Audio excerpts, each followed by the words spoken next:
নিচে একটি রহস্যময় কাহিনীর প্রথম পাঠ তুলে ধরা হল। রহস্যময় কাহিনী, নিখোঁজ ডায়েরি।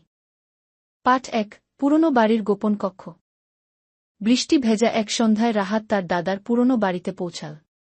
শহর থেকে বহু দূরে, গ্রামের এক কোণে দাঁড়িয়ে থাকা বাড়িটা যেন সময়ের গভীরে হারিয়ে গেছে। দেয়ালে ফাটল, জানালায় মরিচা পড়া কাচ, আর বাড়ির পাশ দিয়ে হালকা ধোঁয়া ওঠা একটা পুকুর, সব মিলিয়ে পরিবেশটা ছিল একদম ভূতের সিনেমার মতো।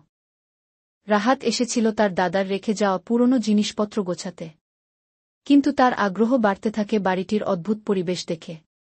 প্রথম রাতেই সে লক্ষ্য করল, একটা ঘরের দরজা বাইরে থেকে তালা মারা, কিন্তু তালা ছিল বেশ পুরনো ও মরিচে ধরা। কৌতূহলবশত পরদিন সকালে সে তালা ভাঙল। ঘরের ভেতর ছিল ধুলো জমা আসবাব আর একটা পুরনো ডায়েরি। ডায়েরির পেছনে লেখা, যে সত্য গোপন তা কখনো মরতে পারে না। রাহাত ডায়েরির প্রথম পাতায় চোখ রাখল। আজ ১-২ জানুয়ারি ১৯৭৮।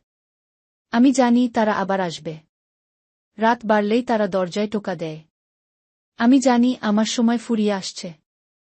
রাহাতের হাত কেঁপে উঠল। কে এই তারা? কেন এসেছে? আর কে লিখেছে এই ডায়েরি? এই প্রশ্নগুলোর উত্তর খুঁজতেই রাহাত আরও গভীরে ঢুকে পড়ে এক এমন রহস্যে, যার পেছনে জড়িয়ে আছে অতীতের ভয়াবহ এক সত্য।